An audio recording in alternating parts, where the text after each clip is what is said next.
We celebrate our national language this month in line with Presidential Proclamation 1041, which declares the month of August in the Philippines as Buwan ng Wikang Pambansa.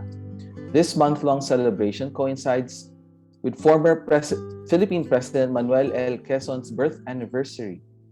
Why? Because it was President Quezon who approved the adoption of the Tagalog language as the basis of the national language of the Philippines by virtue of Executive Order Number 134 issued on December 30, 1937. He is therefore also known as the father of Philippine national language. Dr. Rizal continuously worked to enrich Tagalog literature and to make it more accessible to the ordinary Filipino after recognizing the need to increase the literacy rates among the general populace. Our national language makes us distinct from other nations. It binds us together and it represents our national identity and cultural heritage wherever we are. I'm sure you have experienced the emotion and intimacy of referring to one another as kababayan compared to just, hey, fellow Filipino. The camaraderie when someone invites you to a fiesta or merienda as compared to, hey, let's have some snacks. The excitement when you hear your nanay is cooking adobo or lumpia versus hearing the words stewed meat or spring rolls. Why you relate to your kaibigan or friend and shudder in cold sweat when they share a childhood stories featuring the forever favorite weapon of Filipino mothers all around the world, the chinelas.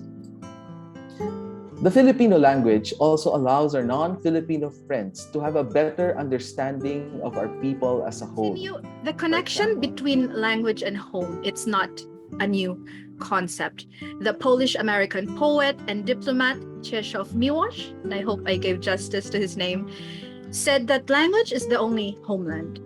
And my personal favorite American author, Jhumpa Lahiri, who also writes in Italian, said that language, identity, place, home, these are all of a piece, just different elements of belonging and not belonging. This idea of language as home has always been my guiding concept in working in the language industry. As a language teacher, for example, I help expats settle into their new home in the Philippines after they arrive or even before they arrive. And I also help those who are part of the Filipino diaspora, Filipinos who were born abroad or grew up abroad, connect with their homeland. And through this experience, I discovered a newfound appreciation of a language that I thought I knew inside out. It's like discovering a hidden door in your house or seeing a room in a different light. And I would like to share with all of you some of my favorite observations. So first, in Tagalog, anything can be a verb. And this is very easy. We just add mag to anything. For example, mag-aeroplano, to plane, to take a plane. Mag-adobo, to eat or to cook. I always say that language learning is a journey, but I learned from my experience that learning or teaching or translating or interpreting or working in your own language or even just knowing more about your language is also a journey. And to me, the destination is clear. The destination is home. And our relationships with our homes may be different. There are homes that we only lived in as children and never returned to. There are homes that we only visit a few times a year. There are homes that we have never been to. But what makes a home different from any other type of space is that a home, your home, waits for you. And for Filipino or Tagalog and all our other languages, Filipino or not, these are homes that are open to all. So for today, for the month of August, I invite all of you to take this journey to and through our languages. It may be a long journey, it may be a short journey, it may be easy, it may be hard, but it's a journey that's always worth it. Wow! The Philippines, ang Pilipinas, ang mga Pilipino, ang ating wikang Filipino, which is, by the way, the Komisyon ng Wikang Filipino suddenly changed it again. It's no longer Filipinas, but Pilipinas. At tayo yung mga Pilipino. Astig ka, Pinoy, hindi po mabuhay. There are some arguments of ilan nga ba ang wika sa Pilipinas? But if we need, right, an institutional or might be a state already approach to the number of languages, we need to go to the Komisyon ng Wikang Filipino, which is stating that according to their research in 2014, created 2014 and published in 2016, Atlas ng mga wika ng Pilipinas, they are using, if you note here, they are still using F, Filipinas.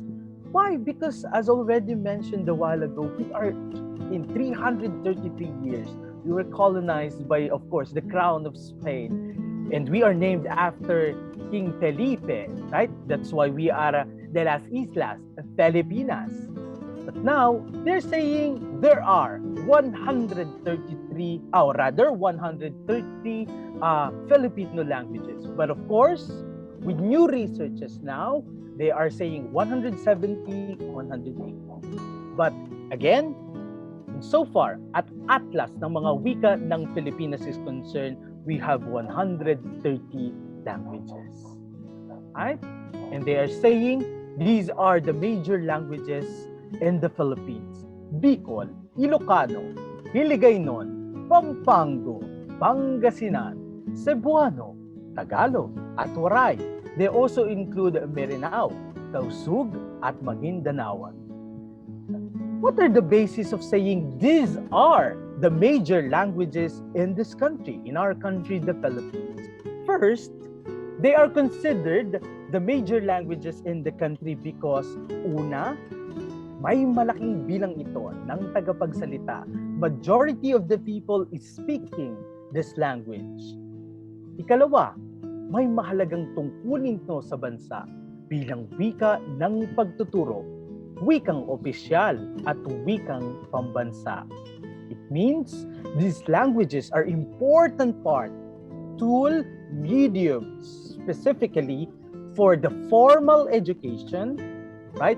For the governmental processes, and of course to the development of the national language, which is Mr. Escalon, our charge d'affaires from the Philippine Embassy in Washington, already mentioned the creation of a national language or pambansang wika. Start first by introducing ourselves in Filipino. So this is how we introduce ourselves.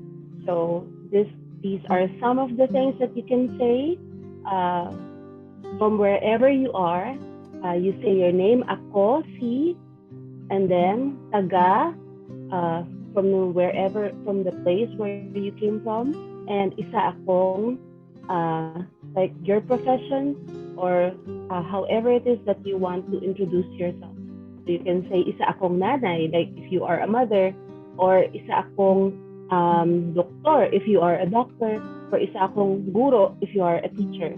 And of course, natutuwa ako kung makilala ka.